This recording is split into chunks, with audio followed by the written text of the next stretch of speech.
ഏശയ്യ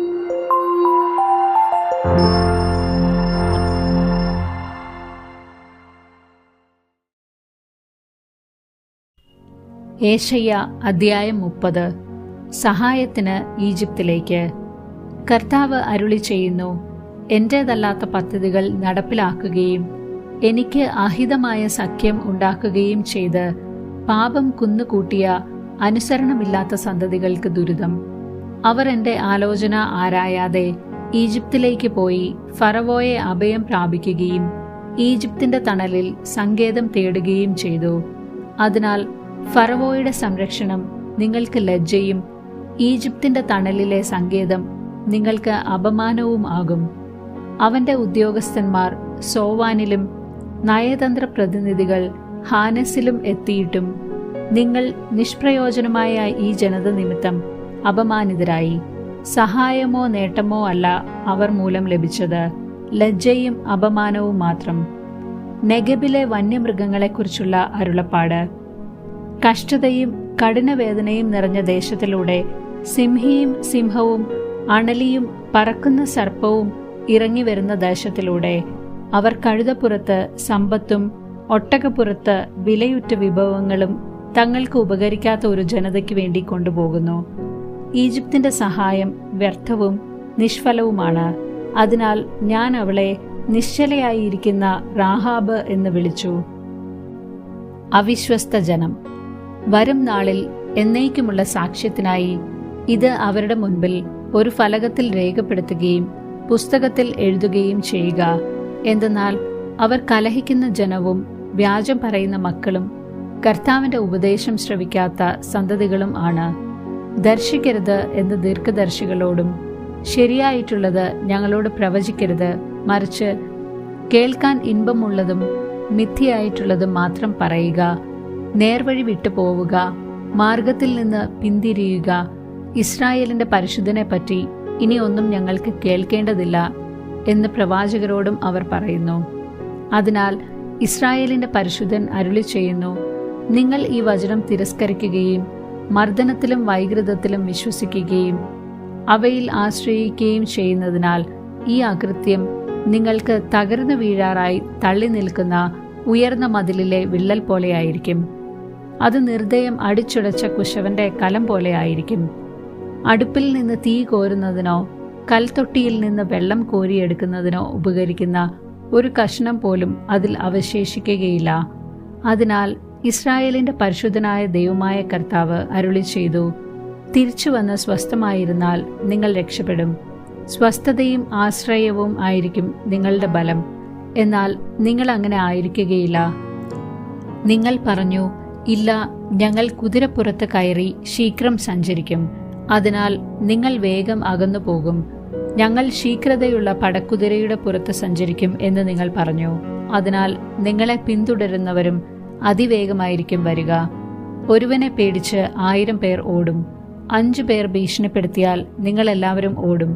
നിങ്ങളിൽ അവശേഷിക്കുന്നവർ മലമുകളിലെ കൊടിമരവും കുന്നിൻ മുകളിലെ ചൂണ്ടുപലകയും പോലെ ആയിരിക്കും. അതിനാൽ നിന്നോട് ഔദാര്യം കാണിക്കാൻ കർത്താവ് കാത്തിരിക്കുന്നു. നിന്നോട് കാരുണ്യം പ്രദർശിപ്പിക്കാൻ അവിടുന്ന് തന്നെ ഉയർത്തുന്നു. എന്തെന്നാൽ കർത്താവ് നീതിയുടെ ദൈവമാണ്.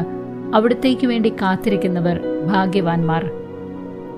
ജനത്തിന്റെ മാനസാന്തരം. ജെറുസലേമിൽ വസിക്കുന്ന സിയോൻ ജനമേ, ഇനിമേൽ നീ കരയുകയില്ല. നിന്റെ വിലാപസ്വരം കേട്ട് അവിടുന്ന് കരുണ കാണിക്കും. അവിടുന്ന് അത് കേട്ട് നിനക്ക് ഉത്തരമരുളും. കർത്താവ് നിനക്ക് കഷ്ടതയുടെ അപ്പവും ക്ലേശത്തിന്റെ ജലവും തന്നാലും നിന്റെ ഗുരു നിന്നിൽ നിന്ന് മറഞ്ഞിരിക്കുകയില്ല. നിന്റെ നയനങ്ങൾ നിന്റെ ഗുരുവിനെ ദർശിക്കും. നീ വലത്തോട്ടോ ഇടത്തോട്ടോ തിരിയുമ്പോൾ നിന്റെ കാതുകൾ പിന്നിൽ നിന്ന് ഒരു സ്വരം ശ്രവിക്കും, ഇതാണ് വഴി, ഇതിലേ പോവുക. അപ്പോൾ നിങ്ങളുടെ വെള്ളി പൊതിഞ്ഞ കൊത്തുവിഗ്രഹങ്ങളെയും സ്വർണം പൂശിയ വാർപ്പ് വിഗ്രഹങ്ങളെയും നിങ്ങൾ നിന്ദിക്കും. ദൂരെ പോകുവേനെന്ന് പറഞ്ഞ് നിങ്ങൾ അവയെ മലിന വസ്തുക്കൾ എന്ന പോലെ എറിഞ്ഞുകളയും. അവിടുന്ന് നീ വിതയ്ക്കുന്ന വിത്തിന് മഴ നൽകും, ധാന്യം സമൃദ്ധമായി വിളയും. അന്ന് നിന്റെ കന്നുകാലികൾ വിശാലമായ മേച്ചിൽപ്പുറങ്ങളിൽ മേയും. നിലം ഒഴുകുന്ന കാളകളും കഴുതകളും കോരിക കൊണ്ടും പല്ലി കൊണ്ടും ഒരുക്കിയതും ഉപ്പു ചേർത്തതുമായ വൈക്കോൽ തിന്നും. മഹാസംഹാരത്തിന്റെ ദിനത്തിൽ ഗോപുരങ്ങൾ വീണു തകരുമ്പോൾ ഉന്നതമായ പർവ്വതങ്ങളിലും കുന്നുകളിലും വെള്ളം നിറഞ്ഞ അരുവികൾ ഉണ്ടാകും. കർത്താവ് തന്റെ ജനത്തിന്റെ മുറിവുകൾ വച്ചുകെട്ടുകയും തന്റെ പ്രഹരം കൊണ്ടുണ്ടായ മുറിവുകൾ സുഖപ്പെടുത്തുകയും ചെയ്യുന്ന ദിവസം ചന്ദ്രപ്രകാശം സൂര്യന്റെ ശോഭ പോലെയും സൂര്യപ്രകാശം 7 ദിവസങ്ങളിലെ പ്രകാശം ഒന്നിച്ചായിരുന്നാൽ എന്ന പോലെ 7 ഇരട്ടിയുമാകും. അസീറിയായിക്ക് ശിക്ഷ.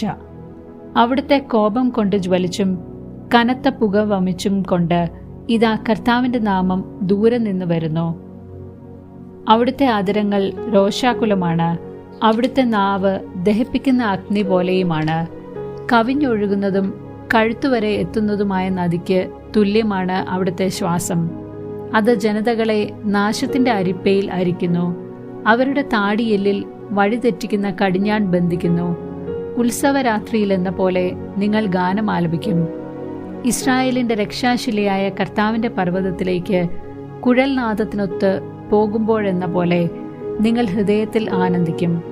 ഉഗ്രകോപത്തിലും ദഹിപ്പിക്കുന്ന അഗ്നിജ്വാലയിലും ഇടിമുഴക്കത്തിലും കന്മഴയിലും കർത്താവ് പ്രഹരിക്കാൻ കരം വീശുന്നത് നിങ്ങൾ കാണുകയും അവിടുത്തെ ഗംഭീര ശബ്ദം നിങ്ങൾ കേൾക്കുകയും ചെയ്യും.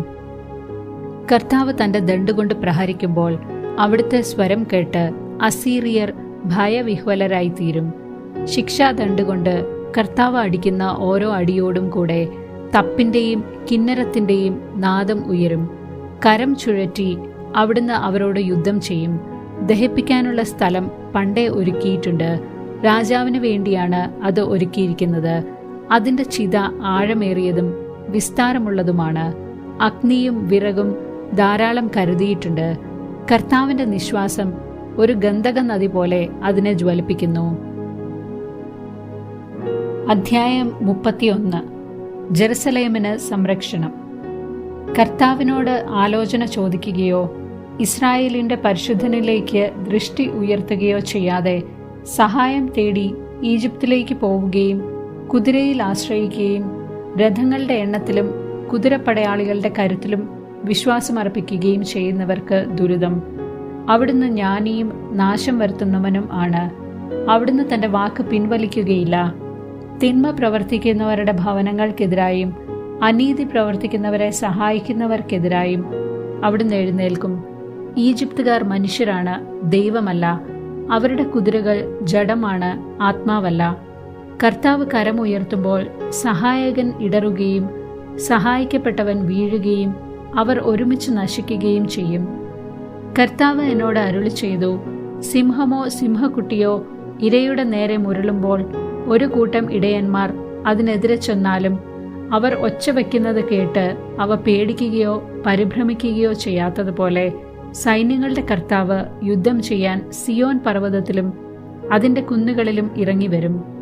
പക്ഷി ചിറകിൻ കീഴിൽ എന്ന പോലെ സൈന്യങ്ങളുടെ കർത്താവ് ജെറുസലേമിനെ സംരക്ഷിക്കും. അവിടുന്ന് അതിനെ രക്ഷിക്കുകയും മോചിപ്പിക്കുകയും അഭയം നൽകി ജീവൻ പരിപാലിക്കുകയും ചെയ്യും. ഇസ്രായേൽ ജനമേ, നിങ്ങൾ കഠിനമായി മത്സരിച്ച് ഉപേക്ഷിച്ചവന്റെ അടുത്തേക്ക് തിരിച്ചു ചെല്ലുവിൻ. അന്ന് നിങ്ങൾ സ്വന്തം കരം കൊണ്ട് പാപകരമായി പൊന്നും വെള്ളിയും കൊണ്ട് നിർമ്മിച്ച വിഗ്രഹങ്ങളെ വലിച്ചെറിയും. അസീറിയ മനുഷ്യന്റേതല്ലാത്ത ഒരു വാൾ കൊണ്ട് വീഴും. മനുഷ്യന്റേതല്ലാത്ത ഒരു വാൾ അവനെ സംഹരിക്കും. അവൻ വാളിൽ നിന്ന് ഓടിപ്പോകും. അവന്റെ യുവാക്കന്മാർ അടിമകളാകും. അവൻ തന്റെ അഭയശില വിട്ട് ഭീതിയോടെ ഓടിപ്പോകും. അവന്റെ സേവകന്മാർ പതാകയും ഉപേക്ഷിച്ച് സംഭ്രാന്തിയോടെ പലായനം ചെയ്യും. സിയോനിൽ അഗ്നി ജ്വലിപ്പിക്കുകയും ജെറുസലേമിൽ ആഴി കൂട്ടുകയും ചെയ്ത കർത്താവാണ് ഇത് അരുളി ചെയ്യുന്നത്. അധ്യായം 32. നീതിയുടെ രാജാവ്. ഒരു രാജാവ് ധർമ്മനിഷ്ഠയോടെ ഭരണം നടത്തും. പ്രഭുക്കന്മാർ നീതിയോടെ ഭരിക്കും. അവർ കാറ്റിൽ നിന്ന് ഒളിക്കാനുള്ള സങ്കേതം പോലെയും കൊടുങ്കാറ്റിൽ നിന്ന് രക്ഷപ്പെടാനുള്ള അഭയസ്ഥാനം പോലെയുമായിരിക്കും. വരണ്ട സ്ഥലത്ത് അരുവി പോലെയും മരുഭൂമിയിൽ പാറക്കെട്ടിന്റെ തണൽ പോലെയുമായിരിക്കും. കാണുന്നവൻ കണ്ണു ചിമ്മുകയില്ല, കേൾക്കുന്നവൻ ചെവി ഓർത്തു നിൽക്കും. അവിവേകികൾ ശരിയായി വിധിക്കും. വിക്കന്മാരുടെ നാവ് തടവില്ലാതെ വ്യക്തമായി സംസാരിക്കും. ഭോഷൻ ഇനിമേൽ ഉത്തമനായി കരുതപ്പെടുകയില്ല. വഞ്ചകനെ ബഹുമാന്യനെന്ന് വിളിക്കുകയില്ല. വിഡ്ഢി ഭോഷത്വം സംസാരിക്കുന്നു.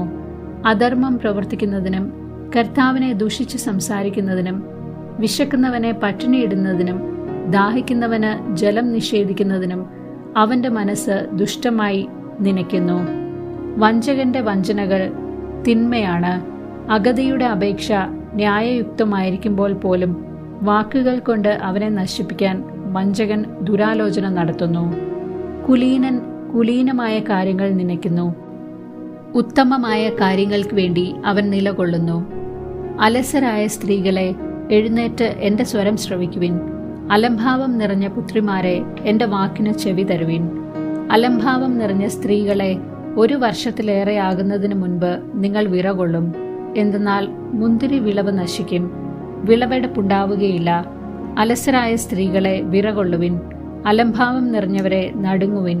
വസ്ത്രം ഉരിഞ്ഞു കളഞ്ഞ് അരയിൽ ചാക്കുടുക്കുവിൻ. മനോഹരമായ വയലുകളെയും ഫലപുഷ്ടിയുള്ള മുന്തിരിത്തോട്ടത്തെയും ചൊല്ലി മാറത്തടിച്ച് വിലപിക്കുവിൻ. മുള്ളും മുൾച്ചെടിയും നിറഞ്ഞ എന്റെ ജനത്തിന്റെ മണ്ണിനെ ചൊല്ലി, സന്തുഷ്ടമായ നഗരത്തിലെ സന്തുഷ്ട ഭവനങ്ങളെ ചൊല്ലി വിലപിക്കുവിൻ. ഉന്നതത്തിൽ നിന്ന് നമ്മുടെ മേൽ ആത്മാവ് വർഷിക്കപ്പെടുകയും മരുഭൂമി ഫലപുഷ്ടിയുള്ള വയലും ഫലപുഷ്ടിയുള്ള വയൽ വനവുമായി മാറുകയും ചെയ്യുന്നതുവരെ കൊട്ടാരം പരിത്യക്തമായി കിടക്കും. ജനസാന്ദ്രതയുള്ള നഗരം വിജനമാകും. കുന്നുകളും കാവൽ മാടങ്ങളും വന്യമൃഗങ്ങളുടെ ഗുഹകളായി മാറും. അവ കാട്ടുകഴുതകളുടെ സന്തോഷവും ആടുകളുടെ മേച്ചിൽപ്പുറവുമാകും. അപ്പോൾ മരുഭൂമിയിൽ നീതി വസിക്കും. ഫലപുഷ്ടിയുള്ള വയലിൽ ധർമ്മനിഷ്ഠ കുടികൊള്ളും. നീതിയുടെ ഫലം സമാധാനമായിരിക്കും. നീതിയുടെ പരിണിത ഫലം പ്രശാന്തതയും എന്നേക്കുമുള്ള പ്രത്യാശയുമായിരിക്കും. എന്റെ ജനം സമാധാനപൂർണമായ വസതിയിൽ പാർക്കും. സുരക്ഷിതമായ ഭവനങ്ങളിലും പ്രശാന്തമായ വിശ്രമ സങ്കേതങ്ങളിലും തന്നെ. വനം നിശേഷം നശിക്കുകയും നഗരം നിലം പതിക്കുകയും ചെയ്യും. ജലാശയങ്ങൾക്കരികെ വിതയ്ക്കുകയും കാളകളെയും കഴുതകളെയും സ്വതന്ത്രമായി അഴിച്ചുവിടുകയും ചെയ്യുന്നവർക്ക് ഭാഗ്യം. അധ്യായം 33. സഹായത്തിന് അപേക്ഷ. നശിപ്പിക്കപ്പെടാതിരിക്കെ മറ്റുള്ളവരെ നശിപ്പിക്കുകയും വഞ്ചിക്കപ്പെടാതിരിക്കെ വഞ്ചിക്കുകയും ചെയ്തവനെ, നിനക്ക് ദുരിതം. നീ നശിപ്പിച്ചു കഴിയുമ്പോൾ നിന്റെ നാശം സംഭവിക്കും. നിന്റെ വഞ്ചന തീരുമ്പോൾ നീ വഞ്ചിക്കപ്പെടും. കർത്താവെ, ഞങ്ങളോട് കരുണയുണ്ടാകണമേ. ഞങ്ങൾ അങ്ങേക്ക് വേണ്ടി കാത്തിരിക്കുന്നു. ഓരോ പ്രഭാതത്തിലും ഞങ്ങളുടെ കരവും കഷ്ടതയുടെ കാലത്ത് ഞങ്ങളുടെ രക്ഷയുമായിരിക്കണമേ. ഇടിമുഴക്കം പോലുള്ള നാദത്തിൽ ജനതകൾ ഓടുന്നു. അങ്ങ് എഴുന്നേൽക്കുമ്പോൾ ജനതകൾ ചിതറിപ്പോകും. കമ്പിളിപ്പുഴു തിന്നുകൂട്ടുന്നത് പോലെ കൊള്ള മുതൽ വാരിക്കൂട്ടും. വെട്ടുകിളികളെ പോലെ അവർ അതിന്മേൽ ചാടി വീഴും. കർത്താവ് പുകഴ്ത്തപ്പെടുന്നു. അവിടുന്ന് ഉന്നതത്തിൽ വസിക്കുന്നു. അവിടുന്ന് സിയോനെ നീതിയും ധർമ്മനിഷ്ഠയും കൊണ്ട് നിറയ്ക്കും. അവിടുന്നാണ് നിന്റെ ആയുസ്സിന്റെ ഉറപ്പ്. രക്ഷയുടെയും ജ്ഞാനത്തിന്റെയും അറിവിന്റെയും സമൃദ്ധി അവിടുന്ന് തന്നെ. അവിടുന്ന് നൽകുന്ന സമ്പത്ത് ദൈവഭക്തിയാണ്. അതാ വീരന്മാർ പുറത്തുനിന്ന് നിലവിളിക്കുന്നു. സമാധാന ദൂതന്മാർ കൈപ്പോടെ കരയുന്നു. രാജവീഥികൾ ശൂന്യമായി കിടക്കുന്നു. പഥികൻ അതിലെ നടക്കുന്നില്ല. ഉടമ്പടികൾ ലംഘിക്കപ്പെടുന്നു. സാക്ഷികൾ വെറുക്കപ്പെടുന്നു. മനുഷ്യനെക്കുറിച്ച് യാതൊരു പരിഗണനയും ഇല്ലാതായിരിക്കുന്നു. ദേശം ദുഃഖിച്ചു കരയുന്നു. ലബനോൻ ലജ്ജയാൽ തളരുന്നു. ഷാരോൺ മരുഭൂമി പോലെയായി. ബാശാനും കാർമലും തങ്ങളുടെ ഇല കൊഴിക്കുന്നു. കർത്താവ് അരുളി ചെയ്യുന്നു, ഇപ്പോൾ ഞാൻ എഴുന്നേൽക്കും, ഞാൻ എന്നെ തന്നെ ഉയർത്തും. ഇപ്പോൾ എനിക്ക് പുകഴ്ച ലഭിക്കും. നീ പതിരിനെ ഗർഭം ധരിച്ച് വൈക്കോലിനെ പ്രസവിക്കും. നിന്റെ നിശ്വാസം നിന്നെ തന്നെ ദഹിപ്പിക്കുന്ന അഗ്നിയായിരിക്കും. ജനതകളെ കുമ്മായം പോലെ നീറ്റും. അവർ വെട്ടി അഗ്നിയിലിടുന്ന മുള്ളുപോലെയാകും. വിദൂരസ്ഥരെ, ഞാൻ എന്താണ് പ്രവർത്തിച്ചതെന്ന് ശ്രവിക്കുവിൻ. സമീപസ്ഥരെ, എന്റെ ശക്തി അറിഞ്ഞുകൊള്ളുവിൻ. സിയോനിലെ പാപികൾ പരിഭ്രാന്തരായിരിക്കുന്നു. അധർമ്മികളെ വിറയൽ ഗ്രസിച്ചിരിക്കുന്നു. നമ്മിൽ ആർക്ക് ദഹിപ്പിക്കുന്ന അഗ്നിയോടൊപ്പം വസിക്കാനാവും? നിത്യജ്വാലയിൽ നമ്മിൽ ആർക്ക് ജീവിക്കാൻ കഴിയും? നീതിയുടെ മാർഗത്തിൽ ചരിക്കുകയും സത്യം സംസാരിക്കുകയും ചെയ്യുന്നവൻ, മർദ്ദനം വഴിയുള്ള നേട്ടം വെറുക്കുന്നവൻ, കൈക്കൂലി വാങ്ങാതിരിക്കാൻ കൈ കുടയുന്നവൻ, രക്തച്ചൊരിശലിനെ പറ്റി കേൾക്കാതിരിക്കാൻ ചെവി പൊത്തുന്നവൻ, തിന്മ ദർശിക്കാതിരിക്കാൻ കണ്ണുകൾ അടയ്ക്കുന്നവൻ, അവൻ ഉന്നതങ്ങളിൽ വസിക്കും. ശിലാദുർഗങ്ങളാൽ അവൻ പ്രതിരോധം ഉറപ്പിക്കും. അവന്റെ ആഹാരം മുടങ്ങുകയില്ല. അവന് ദാഹജലം കിട്ടുമെന്ന് തീർച്ച. രാജാവിനെ അവന്റെ സൗന്ദര്യത്തോടു കൂടെ നിന്റെ കണ്ണുകൾ ദർശിക്കും. വിദൂരത്തേക്ക് വ്യാപിച്ചു കിടക്കുന്ന ഒരു ദേശവും അവ കാണും. ഒരിക്കൽ നിന്നെ ഭയപ്പെടുത്തിയിരുന്ന കാര്യങ്ങളെക്കുറിച്ച് നീ ഓർക്കും. എണ്ണിയവൻ എവിടെ? കപ്പം തൂക്കം നോക്കിയവൻ എവിടെ? ഗോപുരങ്ങൾ എണ്ണി നോക്കിയവൻ എവിടെ? ദുർഗ്രഹ ഭാഷ സംസാരിക്കുന്ന, മനസ്സിലാകാത്ത ഭാഷയിൽ വിക്കി വിക്കി പറയുന്ന ഗർവിഷ്ഠരെ നീ ഇനിമേൽ കാണുകയില്ല. നമ്മുടെ ഉത്സവങ്ങളുടെ നഗരമായ സിയോനെ നോക്കുവിൻ. പ്രശാന്ത വസതിയും ഇളക്കമില്ലാത്ത കൂടാരവുമായ ജെറുസലേമിനെ നിന്റെ കണ്ണുകൾ ദർശിക്കും. അതിന്റെ കുറ്റി പിഴുതെടുക്കുകയോ കയറ് പൊട്ടിക്കുകയോ ഇല്ല. അവിടെ കർത്താവ് നമുക്ക് വേണ്ടി പ്രതാപത്തോടെ വാഴും. തണ്ടുവള്ളങ്ങളും പ്രൗഢിയാർന്ന കപ്പലുകളും കടന്നു വരാത്ത വിസ്തൃതമായ നദികളും തോടുകളും ഏറെയുള്ള സ്ഥലമായിരിക്കും അത്. കർത്താവ് ഞങ്ങളുടെ ന്യായാധിപനാകുന്നു. അവിടുന്ന് ഞങ്ങളുടെ ഭരണാധിപനും രാജാവുമാകുന്നു. അവിടുന്ന് ഞങ്ങളെ രക്ഷിക്കും. നിന്റെ കയറുകൾ അയഞ്ഞിരിക്കുന്നു. പാമരം ഉറപ്പിക്കാനും പായ് വിരിച്ചു നിർത്താനും അതിനാവുകയില്ല. സമൃദ്ധമായ കൊള്ള മുതൽ പങ്കിടും. മുടന്തനും കൊള്ളവസ്തു കിട്ടും. അവിടുത്തെ നിവാസികളിൽ ആരും താൻ രോഗിയാണെന്ന് പറയുകയില്ല. അവരുടെ അകൃത്യങ്ങൾക്ക് മാപ്പ് ലഭിക്കും. അധ്യായം 34. ഏദോമിന് നാശം. ജനതകളെ, ജനപദങ്ങളെ, അടുത്തു വരുവിൻ, ശ്രദ്ധിച്ചു കേൾക്കുവിൻ. ഭൂമിയും അതിലുള്ളവയും ശ്രവിക്കട്ടെ. ലോകവും അതിൽ നിന്ന് പുറപ്പെടുന്നവയും ശ്രദ്ധിക്കട്ടെ. എല്ലാ ജനതകളുടെയും നേരെ കർത്താവ് കോപിച്ചിരിക്കുന്നു. അവരുടെ സർവ്വ സൈന്യങ്ങളുടെയും നേരെ അവിടുത്തെ കോപം ആഞ്ഞടിക്കുന്നു. അവിടുന്ന് അവരെ വിധിച്ചിരിക്കുന്നു. അവരെ കൊലക്കേൽപ്പിച്ചിരിക്കുന്നു. അവരുടെ വധിക്കപ്പെട്ടവർ വലിച്ചെറിയപ്പെടുകയും മൃതശരീരത്തിൽ നിന്ന് ദുർഗന്ധം വമിക്കുകയും ചെയ്യും. പർവ്വതങ്ങളിൽ അവരുടെ രക്തം ഒഴുകും. ആകാശ സൈന്യങ്ങൾ തകർന്നു നശിക്കും. ആകാശത്തെ ചുരുൾ പോലെ തെറുക്കും. മുന്തിരിച്ചെടിയിൽ നിന്നും അത്തിമരത്തിൽ നിന്നും ഇല കൊഴിയുന്നത് പോലെ അവരുടെ സൈന്യങ്ങൾ വീണുപോകും. എന്തെന്നാൽ എന്റെ വാൾ ആകാശങ്ങളിൽ വച്ച് മതിയാവോളം പാനം ചെയ്തിരിക്കുന്നു. ഏദോമിന്റെ മേൽ ഞാൻ നാശത്തിന് വിധിച്ചിരിക്കുന്ന ജനതയുടെ മേൽ ശിക്ഷ നടപ്പാക്കാൻ ഇതാ അത് ഇറങ്ങി വരുന്നു. കർത്താവിനൊരു വാളുണ്ട്. രക്തം കുടിച്ച് അതിന് മതിയായിരിക്കുന്നു. അത് മേധസ് ഭക്ഷിച്ച് ചെടിച്ചിരിക്കുന്നു.